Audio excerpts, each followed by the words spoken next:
Restaurant चलेंगे। माँ Vaishno recording studio Delhi. Sandeep बाबू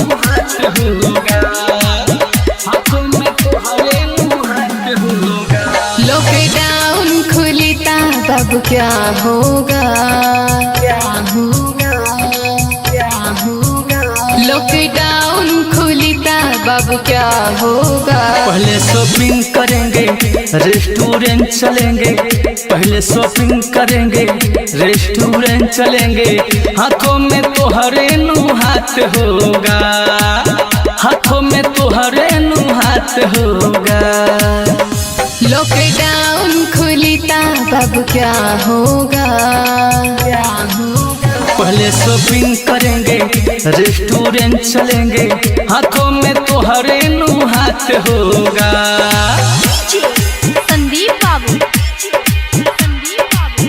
रेस्टोरेंट चलेंगे। माँ वैष्णो रिकॉर्डिंग स्टूडियो दिल्ली।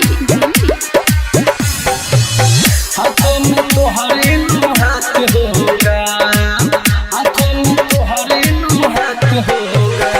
दिन कटत नहीं खे राजा का तो हंसे बताई। सबसे पहले ये जानम जुहू बीचे घुमाई, जुहू बीचे घुमाई, जुहू बीचे घुमाई।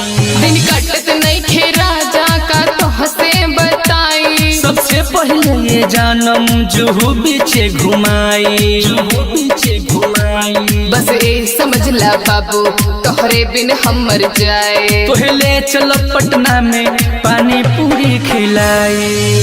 जब साथ मिलेंगे जानू क्या होगा, क्या होगा। पहले शॉपिंग करेंगे रेस्टोरेंट चलेंगे, पहले शॉपिंग करेंगे रेस्टोरेंट चलेंगे। हाथों में तोहरे नु हाथ होगा, रेस्टोरेंट चलेंगे। माँ वैष्णो रिकॉर्डिंग स्टूडियो दिल्ली। हाथों में तोहरे नु हाथ होगा, हाथों में तोहरे नु हाथ होगा।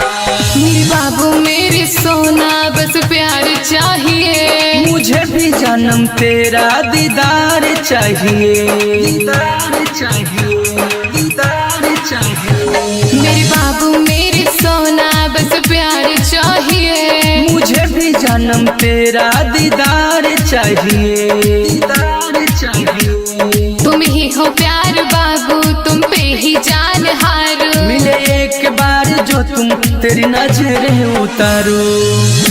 दो दिल मिलेंगे बाबू क्या होगा,